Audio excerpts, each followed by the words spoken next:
raised her hand. Okay. I'll get that. His father's a doctor and his brother works in the industry, but it sells the COVID All right, the test. weird echo hopefully is gone. Hopefully. All right, so as you can see, the picture up here is me and my dress blues. I just figured I'd go through a little bit of my military history. I dropped out of art school, joined the Army, and now you just killed my video. Oh, sorry. Remember, that's me. I was trying to find out which one. Okay. Yeah, do you want to put it back over him in the quilts? There. I need to get rid of this. Okay. She's trying to help. Here you go. All right, so I dropped out of art school, joined the Army, and joined for military intelligence, which I really thought was a great thing. As it turns out, I was infantry with a security clearance. I had a backpack. We buried stuff in the ground to detect enemy movement. I went to Korea, which was a great time up on the DMZ, 8 months up there, and then came back, went to Fort Campbell, jumped out of helicopters and airplanes for a little while, and then went into recruiting duty. Great time. And then, of course, the Army decided they didn't need my military job anymore, so they were getting rid of it. So they said either get out on a college drop, go back to school, or reclass and pick a new job. Well, shoot, I'll go back to college. This ought to be fun. Of course, went to Central Michigan University, got my bachelor's degree, and then realized I missed the Army. Went back to Fort Hood and then deployed twice. Somebody's sound is on. Who can't find anything? Oh dear. Gremlins. Gremlins are taking. Dinner's on the stove.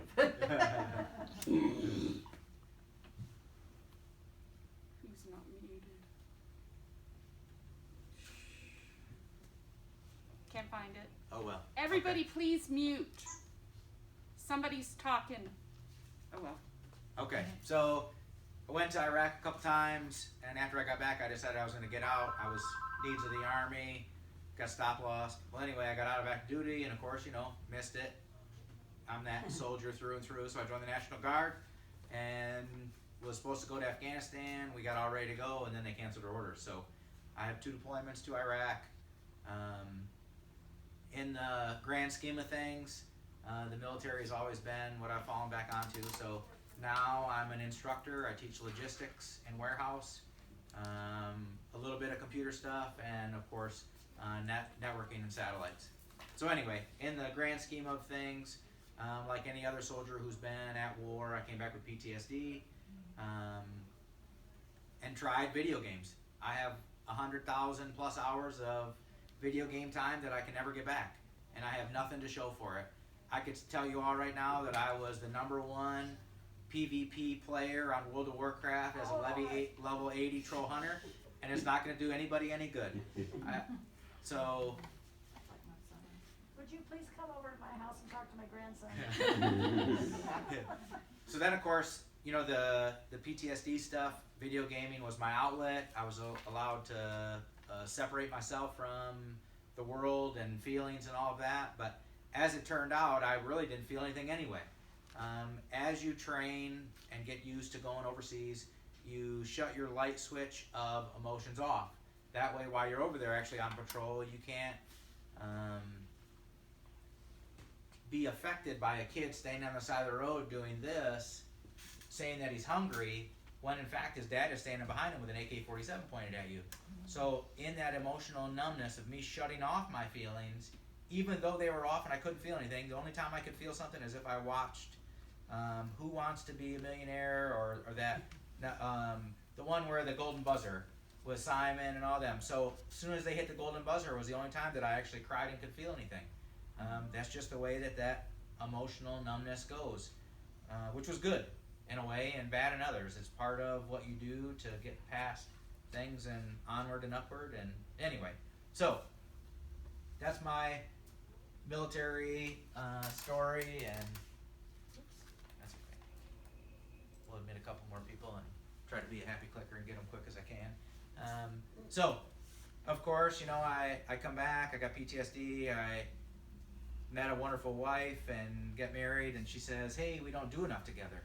And I'm like, what do you mean we don't do enough together? We're remodeling a house, we do yard work, I visit your parents, I love you, but I'm not working with you. No. So, I didn't know what to do. I honestly didn't know what to do. How do you spend more time with your significant other when she has her hobbies and I have mine, and you work, but otherwise we spend time together?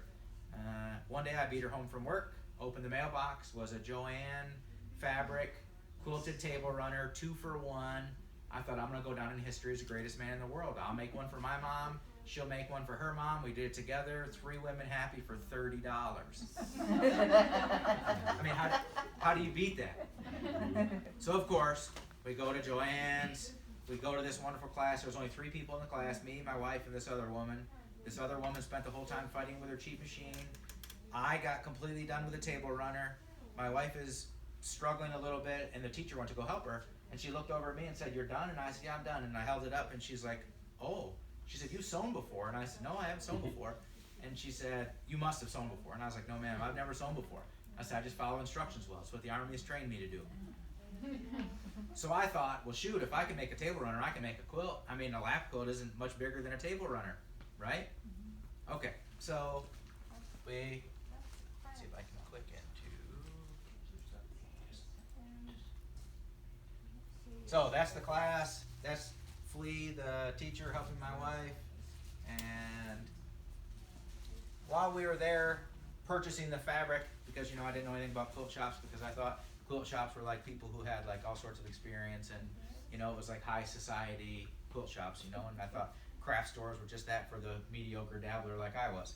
So we go back, and as we're there, we meet the husband and wife team, which are the group leader for Quilts of Valor in North Knoxville. And Dennis invites me to an all-men's group, and in the men's group is 3 veterans. Well, anyway, as we're sitting there talking and stuff, they talk about the Quilt Guild and all this stuff, and I had entertained it because I was there, being social. But as it turns out, I bought the fabric to make the quilt, and so Dennis invited me to the men's group. I go to the men's group. After I get there, I'm thinking, okay, I'm gonna die today. I'm the only guy here. I'm in a guy's basement, and he lured me here, and I came willingly, and my pistol's in the truck. And then my wife pulls in, and I'm like, wait a minute, this is the men's group. What is she doing here? On that day, my very first meeting of men's group, I was awarded a Quilts of Valor from Dennis and Doylene, and of course I brought it. So it is worn, used. That's a good thing.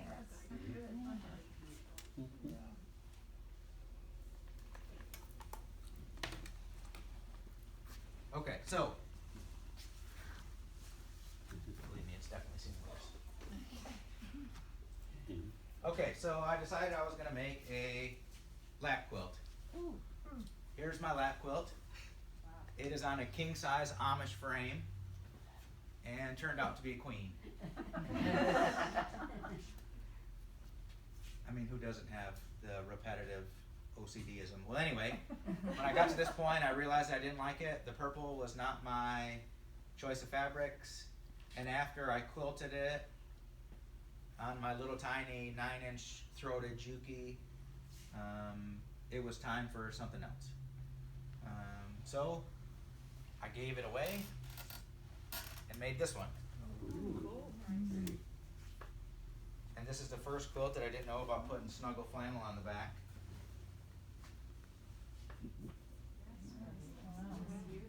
Oh, I like your quilting spiral. I didn't quilt this. You didn't? Okay. While I was at military training, my wife made a comment on a Facebook page that she was proud that I completed a project, which was the other quilt, and this woman in Michigan volunteered to quilt it for me.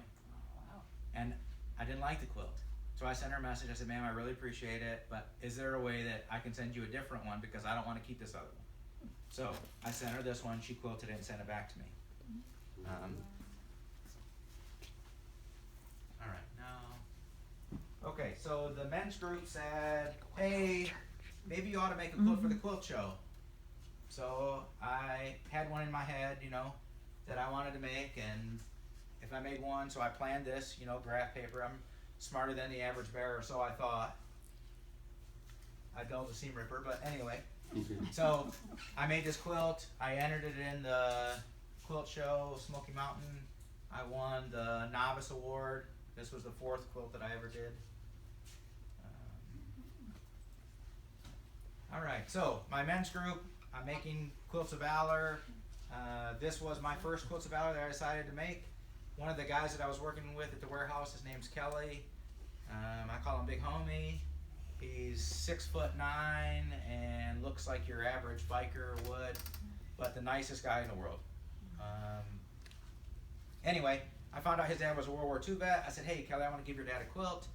So I showed up at his house and attempted to award him the quilt, and he said, I don't deserve this. And I said, Mr. Carpenter, I said, if you don't deserve it, nobody else does either. I said, you didn't even just you didn't even just ride a tank or a truck or jump into Normandy, you walked. So, and after that, Kelly had said that he learned more about what his dad did in the military in those 15 minutes of conversing with me than he did the whole time of his whole life. So, here's a picture of me and Mr. Carpenter, Wow. 94 years old, fell and broke his hip and still kicking chicken. Yeah, good times. All right, so going into that wonderful time in Iraq, January 1st of 2005, we crossed the border from Kuwait City from Kuwait into Iraq. Just left Cedar 2. We were 290 meters north, and the truck that I was in and the truck in front of me were blown up with an IED. Fortunately for me, all I got was the after effect of the IED. It did not move our vehicle. It didn't do any damage to us. Big cloud of dust. For whatever reason, the blasting cap went off, blew the dirt around it, and then one of the 5 rounds hit the truck in front of us, and it went up in the air. So,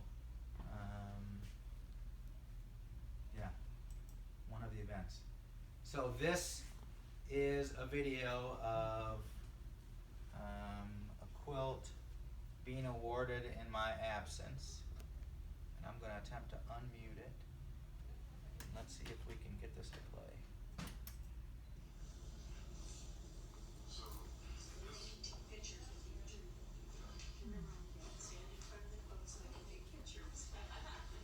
This is the quilt that you are being presented. It was made by Andrew Lee, a fellow soldier who served with you in Iraq in the same platoon. There are some gentlemen who actually do piece together quilts and make quilts, so it is unusual, but it's not unheard of. So with this, go ahead and wrap the quilt.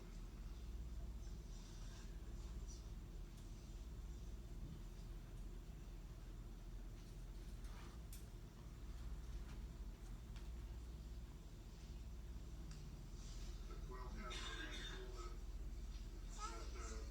names Andrew as the maker of the quilt and the person who actually sandwiched the quilt and put everything together. In addition, we have a certificate that reads Carlos Smith, U.S. Yeah, so. All right, so Quilts of Valor. So Quilts of Valor became my near and dear project. I got addicted to it, all because in the height of things, and even like I tell my wife, she always says she's there for me when I need her. Well, most of us, it's our burden to bear. Us veterans, we're headstrong, and we like to do our battles alone because we feel competent and independent. However, you'd be surprised the difference a blanket will make. Huge. So I saw the need for it, and my first year I committed to doing 12 Quilts of Valor, one a month. So that's what I did. The benefit of being a quilter myself is There are some times that I can hand select people that I want to receive Quilts of Valor and make them myself. Not that it would mean any less coming from anybody else, but it changes the dynamics just a little bit. So this is, oh gosh, I got so many good stories about Adam. But anyway, he was in Texas. I wasn't able to make it to Texas to award the quilt, so I had someone else do it. I'm not a big fan of hanging on to quilts, so. See if I can get back to clicking. So Quilts of Valor, that wonderful little tiny machine, and of course when I see if I can get to it. More Quilts of Valor. More Quilts of Valor. There's going to be a bunch of slides of Quilts of Valor, obviously. Okay, so when I cut quilts, I'm not like your average person. I'm a little obsessive. So in this case, I believe I was cutting out 11. My wife said I wasn't spending any time with her, so I moved my cutting table into the dining room. I took over the breakfast bar between the kitchen and the dining room, and that way she could sit in the living room and watch TV or whatever else, and then that way we felt like we were spending time together. Yeah. Okay. Ooh. This is my wife's fabric collection. It is not mine. Oops. Let's get somebody in. So I don't touch her fabric. She don't touch mine. It's a pretty. If I do want to use something, it can't be Christmas, can't be Halloween, and I have to do something really comical. So I wanted to make a camera strap. So I made it like a cape and was flopping it and trying to record a video. It was hilarious. She probably still has it and giggles today because of it. Get my little mouse back. All right, so when I do cut a quilt out, I usually cut out a couple variances, and so that's what this is. Right, The blue I'm sorry. border. Go to our website, And then a gray border. So all the same insides. Earlier I was talking about why I don't make 3 or 4 color quilts. It's because at that time I couldn't afford to. So I would buy 1 yard of this and 1 yard of that and the link, it'll take you used it for what I could. So that's why I cut out so many when I did. But Okay, all right. hold Quilts of on. Valor, I was the first Friday artist in Knoxville at Sugar Mama's. I got to hang my quilts on the wall for 3 weeks. So, those wonderful gentlemen in my men's group challenged me to do a 3-color quilt, so I did. When I worked at Specialty, this is a quilt that I made for Walt. He is a Marine.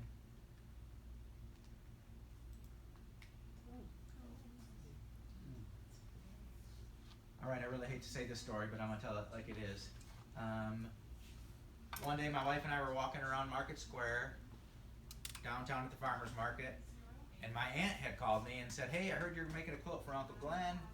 I want to sew some of it." And of course, panic mode goes into my brain. What do I say? So I said, I'm shopping and at the farmer's market. Can I call you back? So of course we get through the farmer's market and I call my mom and I was like, "Mom, what do I tell her?" And she's like, "Well, what do you mean?" I was like, "Her seams sometimes don't line up." As it turns out, nobody makes a perfect quilt, but anyway, I tried to, but I already had this quilt planned of how I wanted it to look. So what I did was I let her make the back and I made the front. That way when my great uncle's mad at her, he can look at my side. When he's mad at me, he can look at her side. So it's pieced and quilted by my aunt and myself. My wife made the label for me. It was okay. Oh, come on in. So military duty. This is the shot of the barracks in our wonderful 12x12 room that we get that's all brick. I bring 3M hooks with me so I can hang them on the wall, and I can hang a quilt. So I hung my quilt on the wall. That pattern is Sharon Henry Lake. Heroes Comfort is the name of it. So, of course, prep time for the quilt show. last year I did and won a novice award, and no offense to anyone in here, now I'm thrown to the wolves with everybody else the next year because I'm no longer a novice. So what do you do to compete with people who've been quilting and sewing for 20 and 30 and 40 years? What do you really do? So I thought, well, maybe I can do a pixelated Batman or something. But then I thought, well, who's going to vote for that? I like it, but nobody else will. Slim, far and few between, right? So I thought, well, I better pick something crazy. So I chose a pixelated image of the flag raising at 9/11. I started it while I was there for my wonderful 10 days. I sewed 3,300 pieces, which you'll see in a second. But this is how I do it. This is 100 pieces laid out.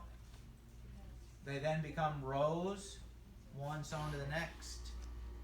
And then rows turn into columns, becomes a 10 by 10 block.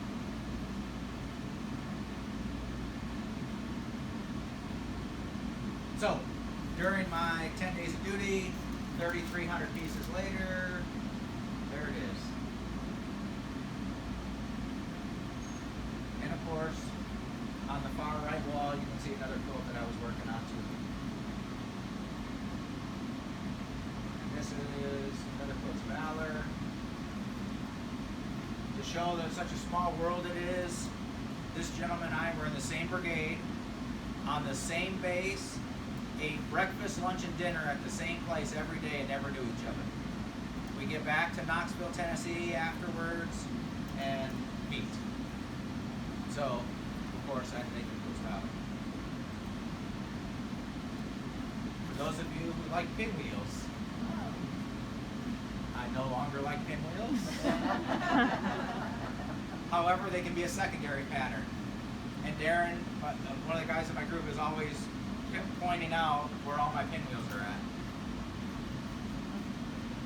Another Hero's Comfort. I've done that pattern, I think, 4 times now. Cocoon is the name of this one. It's a Bella Rosa pattern. One of my official testers. I'm very OCD about where I put my stuff away when I'm done, so I would trim my quilts on the floor with a pair of scissors, and I would always, when I got done, I would go put the batting and the scraps all away and put my scissors back. By the time I came back out to the quilt, the dog was always laying on it. So they have been tested and approved. Hero's Comfort was by who? Sharon Henry Lake. Sharon, I'm sorry, Henry Henry Lake. Lake, yep. And this was, I quilted a quilt for another woman, which I didn't do very often, just because a little 9-inch throat, all I could do was wavy lines and meander. It wasn't nothing special. I got conned into doing a t-shirt quilt. I didn't know anything about stabilizers and all of that, so fortunately for me, the girl who convinced me to help her with this did the majority of the sewing. I just put it together and then quilted it. So yeah, I said never again. All right. My sister-in-law, I love her to death, but she kept bugging me for a quilt. I had a airmail that I had done 2 of, so I sold my first quilt to my sister-in-law. A guy I went to high school with wanted a quilt for his daughter. This is my first attempt at applique and thread painting. I didn't know anything about pricing. The quilt is 72 by 90, and he got it for $150.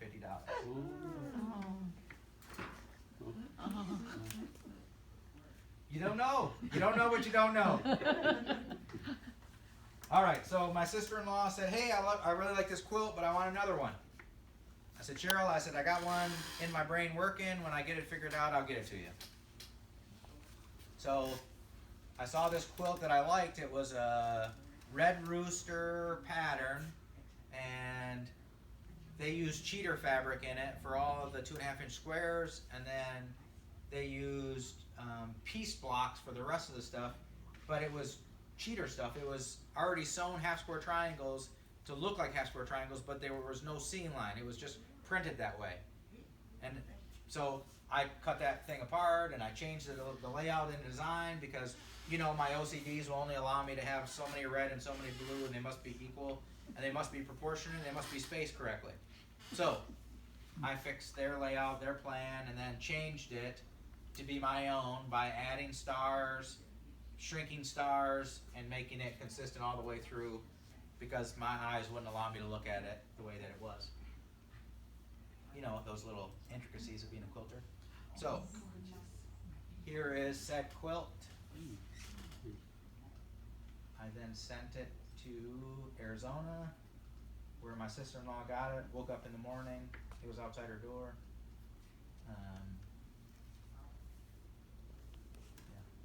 And she's a big Second Amendment fan, and her and I both like Abraham Lincoln, and we're all about the Constitution. So I got to go down there when I was, of course, as a truck driver. I got to stop through there and spend a 34-hour break down there, and had some really intelligent conversations with people who are in it all day, every day, and not just the political side, but like the right side of it.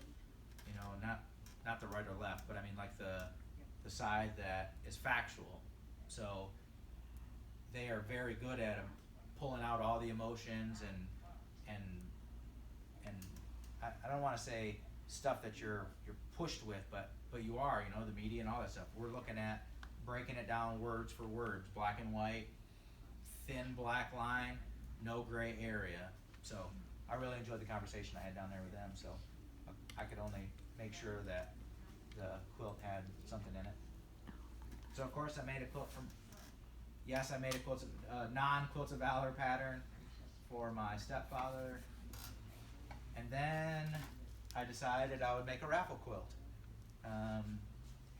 which I later learned that you're not allowed to do raffle quilts in the state of Tennessee, but the man hasn't showed up to arrest me yet, so I guess it's okay. I mean, it all the proceeds went to charity, went to Quilts of Valor. So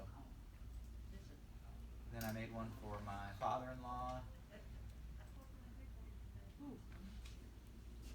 I also have I have a new favorite designer. She makes a lot of Quilts of Valor patterns, and they are very simple to make, and her patterns are very well thought out, and that is Lisa Sutherland of Quilt Jubilee,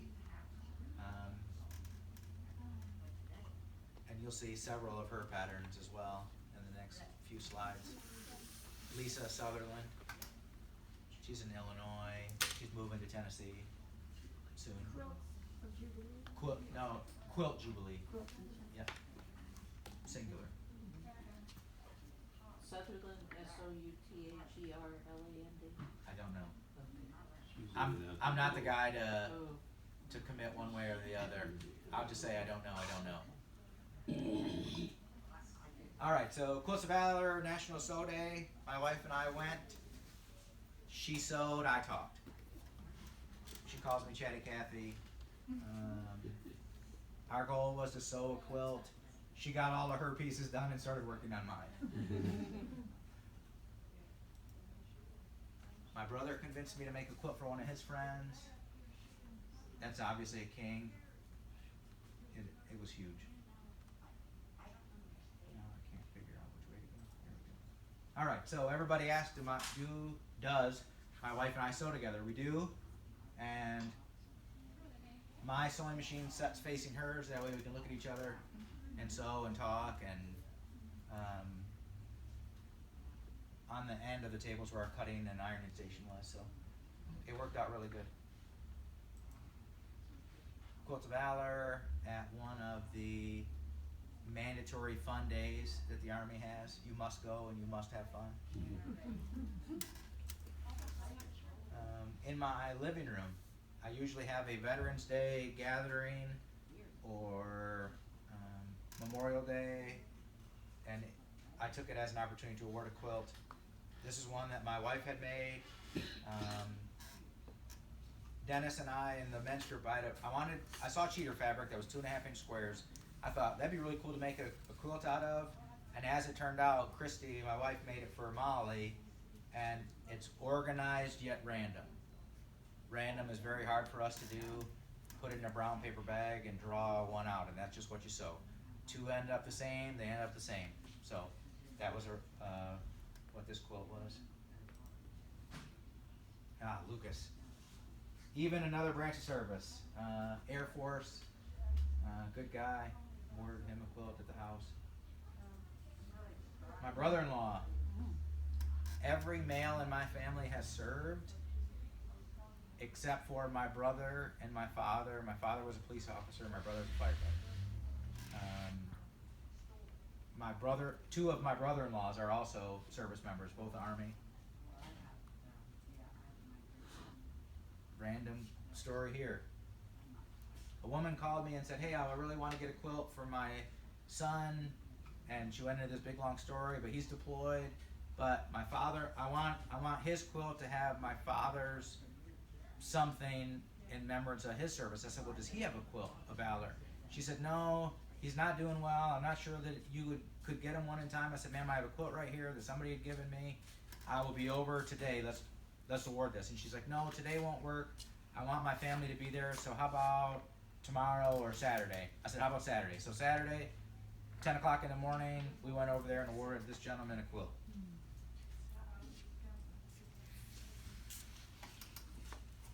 One of my co-drivers, my very first trainee in a semi-truck. Yeah, good times. And of course awarded it at Smoky Mountain Brewery. Alright, Curtis Thompson. During my 2 deployments, he was the driver both times. I had intended on getting him a quilt, just wasn't sure when it was going to happen. A woman asked me to come and speak in Clarksville. Just so happens this is where Curtis Thompson lives, so I thought, well shoot, this is a perfect opportunity. So I invited him to listen to me speak. And he's one of them people, you know, that stands in front of a crowd and steals the crowd, you know, like that's just his human nature. That's just the way he is. So I knew that. So I was up dressed by him and up class. Never have I thought that he would show up in a bow tie. And never did I think that I would be able to surprise him like I did, because he really thought he was coming to hear me speak, which he did. I mean, he got to hear me speak a little bit. All right, there are some individuals who don't like traditional red, white, and blue. I really like the Road to Oklahoma pattern. However, I altered it by changing 2 of the outside pieces of my blocks to be a variant color, which makes it stand out less on the diagonal. It makes more eye focal points on the stars rather than the diagonals. So it was my variance. But anyway, Master Sergeant Parnell, probably the most militant person I know, has lived, eat, breathed, slept the Army, and he doesn't sleep much. But his wife and I went in collaboration. I went and talked to her, and we planned this out, and I'm gonna let Jeff in. Come on in, Jeff. All right, so I awarded him his quilt. His wife and they were going camping in Gatlinburg, so I met him at establishment on the east side of town and awarded him his quilt. His wife said this is the only picture of him smiling since like 2nd grade. So, all right, in the semi-truck. Yes, I did indeed have my sewing machine in the semi-truck.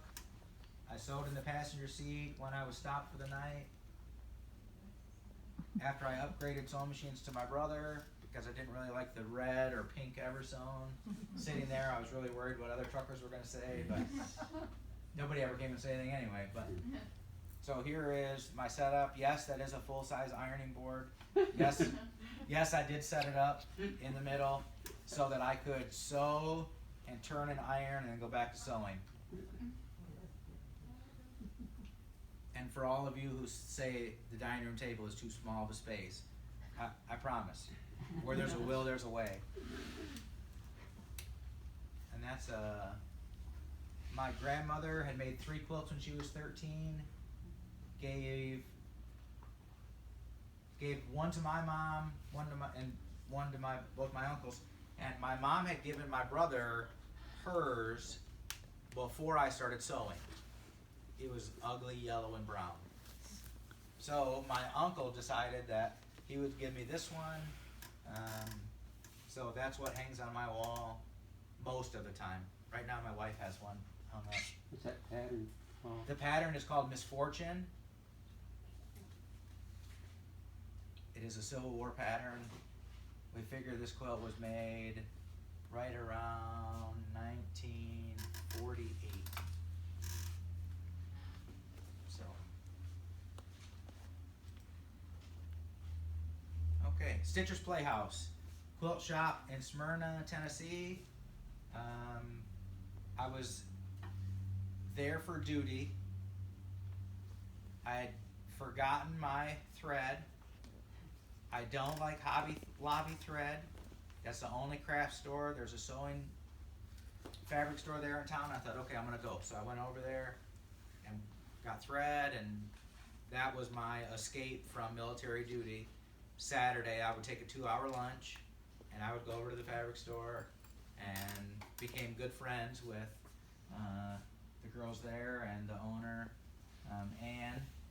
And she decided that she would allow my quilt to hang, and featured me for a month. And I was attempting to get Moda to allow my quilt to hang in Houston, and for whatever reason that fell through. And Anne had sent a message to Becky Navarro and had taken care of getting my quilt to go to Houston. So this was June, and I knew that it had to be gone in like August. So so that's slightly different from that, right? no, It is that's the exact quilt. Is it? I don't see the guy to the right of the pole. Look through your phone, sir. Just Oh, turn the it's like, just look at the camera in your phone, Okay. and I'll explain it real quick. What happens is anybody in here, all of our brains put together isn't strong or capable enough to condense all of the pixels and all of the images at once. But the camera on your phone will. So if you look through the camera, it'll shrink all of it, all the same, and allow you to see the picture. Otherwise, you gotta stand 48 feet back. it's like the, that museum in Yeah. Paducah It had has one of those, or some guy a bunch did of them. that where It's you like had an the way optical stay way illusion. back. You have to look at it through your camera to see it. It was cool. Uh-oh, somebody else trying to. Is there a way if somebody doesn't have like a good camera? If you don't have a good, you just gotta stand back 40 You just feet. gotta, that means you gotta have good eyesight. Yeah.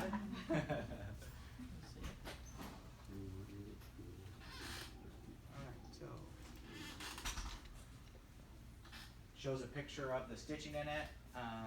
Angie from Five Little Monkeys in Weaverville, North Carolina quilted it for me. I wasn't gonna try to do my little 9-inch Juki. I would have like an inch by the time I got this king size thing on to the end of it rolled up. It would have never made it, so. Once again, here's another Quilts of Valor. It is not your typical red, white, and blue. My other great uncle is a Vietnam vet as well, and he's the biggest UT fan I know. So I figured this would be an opportunity to make him his quilt. That fabric panel had come out, and I chopped it up and did a bunch of crazy stuff with the other blocks. So at the Smoky Mountain Quilt Show, I awarded him his Quilts of Valor. When were you at Smoky Mountain Quilt Show? Last year. That was the year you were in too. Mhm. He was in, that's where we saw it. It wasn't Paducah. That's where we saw it. As soon as Yeah, you walk in Pigeon the door. Forge, right? Pigeon Did it- Forge. Yeah. Yeah. And then I was at Pigeon Forge Mhm. in the fall. Yes. That's where Spring. we So saw it. that's whatever it where, and was. he had a quilt there. That's why we recognize this. Sorry, yeah. Yeah. Okay. All right, so Anne from Citrus Playhouse asked me to speak at the Tennessee Valley Quilters Association yearly meeting. I don't know the dynamics of how God's plan worked out, but it did. Other people were supposed to speak, and then it just worked out that I ended up being their speaker. Teresa Duria Wong was the morning speaker, and I was one in the afternoon. And this is her and I having a conversation about finish, about how two pieces of fabric can start out the exact same from the ground, from a piece of cotton, go through the mill, be made as two same pieces of fabric, and then based on what company is dyeing or producing the end result fabric can change the littlest bit of the way the fabric feels. This fabric in particular evidently was heated a little bit too much, therefore was a little bit thinner and a tighter weave. Or so I thought, when it was the same regular gray goods that go through the process. And she's like the who's who of cotton and production and all of those crazy relations and how all that whole thing works. But she's like super smart at it. She's the first real person that I got to listen to that not about just trying to sell me something, you know, fabric based. She wanted me to understand the concept and how it really did work. All right, 425 people in attendance.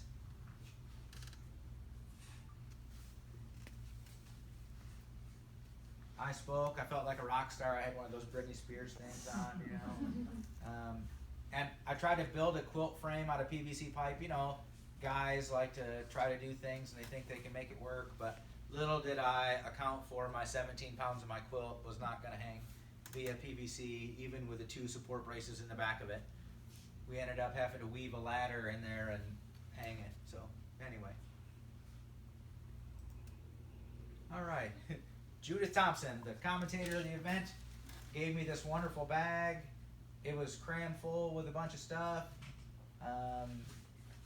She was an elementary school teacher and like the highlight of anything and could work a crowd. So she said that the only reason why she dumped it out after she dumped it out was so that everybody could see how much fabric she really could fit into a bag. And there was 3 things of batting and a whole bunch of fat quarters.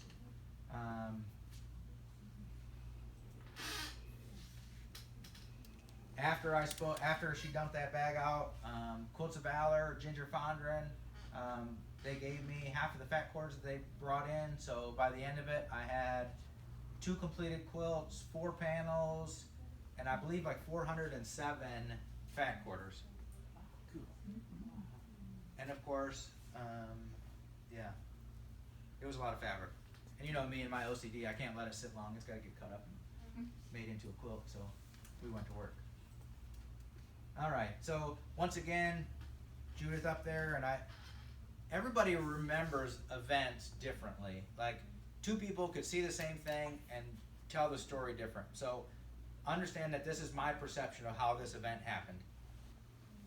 I'm sitting in the front row, still in awe of this fabric that they just gave me, because up until then I'd supported my own Quilts of Valor habit and my own fabric budget and all of that.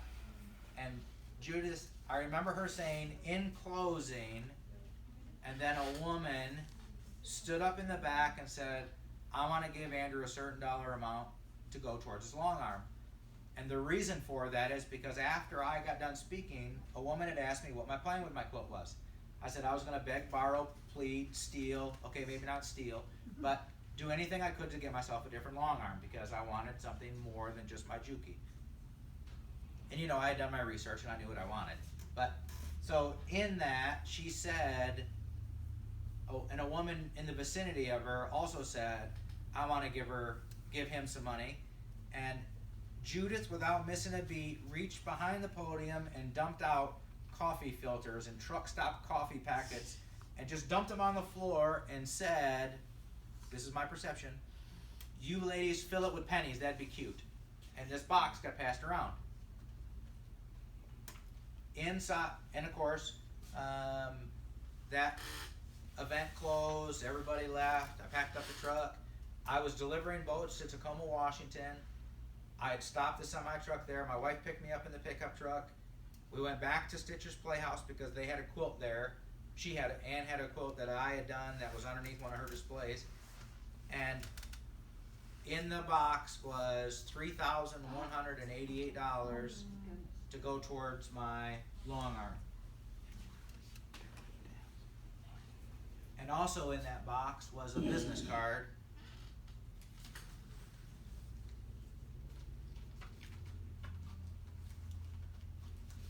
Of course, it's the only one I carry in here, so it's not like I have to dig through anything. That says, I would like to make up whatever more you need to get your long arm. Call me. So of course, I'm in shock. My wife and I we went to dinner, then we went back to the Airbnb, and I called her, and she introduced herself and told me who she was and what she did, and she said, so what do you need? And once again, this is my perception of the phone call and how it went, because we all remember things different. She says, what do you need? And I said, ma'am, I don't need anything.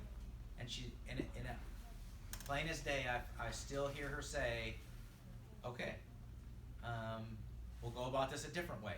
And she said, so what long arm do you want? And I said, ma'am, I can't fully expect you to spend $40,000 on a man you don't even know. And she said, I just want you to know that I've been following you for some time, and I feel this would be a great way to tribute to my husband, who passed away from Agent Orange and being a veteran.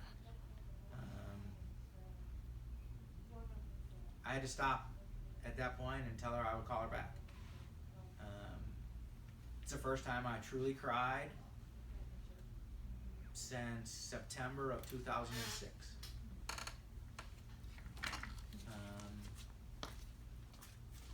And I think for 30 minutes I cried. Raw, pure emotion that someone would be so generous and think of a way like this. I mean, it's world changing to me. So I drove from Smyrna, Tennessee, all the way to Cheyenne, Wyoming before I called her. And she said, come on in, Kim. So she said, I need you to tell me where to send the check, figure out what machine you want, who's going to service it. So I got in touch with Gamble, and on September 20th,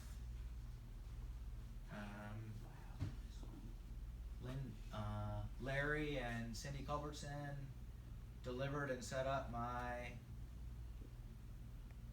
Statler by Gamble. 12-foot frame, computerized. Yeah, world changing. And fortunately for me, someone captured some good pictures.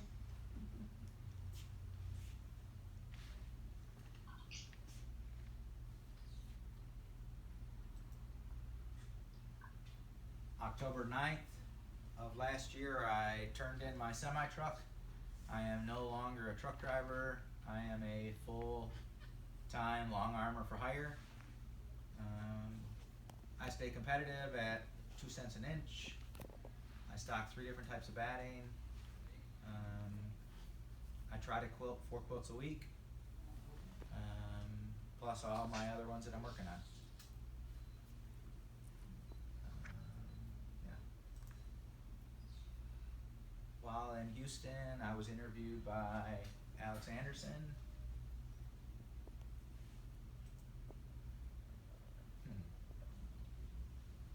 All right, so after, I'm trying to think of where I was. After the trip to Tacoma, I came home, I picked up another load.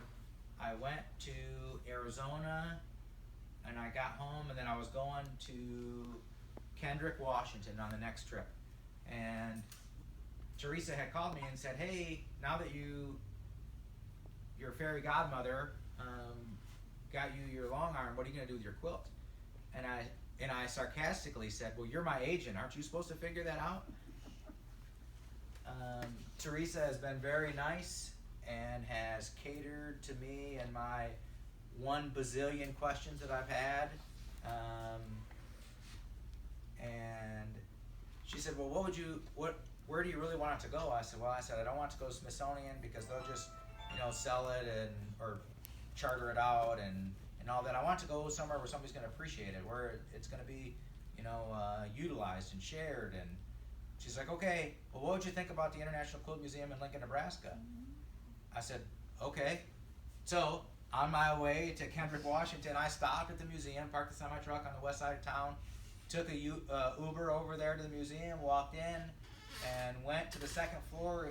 As I walked into the main gallery, one of the founding woman, I want to say Artist James, but that's not what it is. Her story is on the wall, and in that paragraph biography, it says that she wants to preserve quilts for everybody to see, forever. So, she said, I left there, I called her back, I said, hey, I just stopped in there, I agree that'd be a good place, let's do what we need to do. She said, okay, I'll call you back in a couple weeks. I delivered in Washington, I picked up boat motors, I was headed back to Mississippi, and she called me and said, hey, it's been accepted, the museum will be calling you soon. So, on November 4th of this year, my quilt is going to the International Quilt Museum in Lincoln, and that's where it'll live for the rest of its life. This one?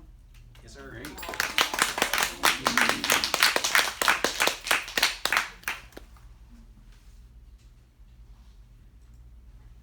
Okay, so there's a woman who quilts that's in Poland. She does a bunch of free motion stuff, and I said that this was my plan, that I wanted to be at this caliber after 90 days. Realistic expectations. Here it is, almost 9 months. I'm not there yet, but we're getting there. And of course, after creating this quilt, I have a plan to make 4 other quilts, and I wasn't sure which ones. So after conversing with Teresa and my fairy godmother, I have chosen the flag raising at 9/11, and on a whim, I called the original photographer and I said, hey, what would you, when I called him, he didn't answer. I got his voicemail, left him a voicemail, and then like 15 minutes later, he called me back and he just said, hey, I just want you to know right up front, I can't give you the copyright to that picture, yada, yada, yada, the whole legal thing that he's got to say. And I said, sir, I'm just going to be honest with you. I wasn't calling to ask permission. I'm calling as artistic, common courtesy that I am going to make a quilt with that.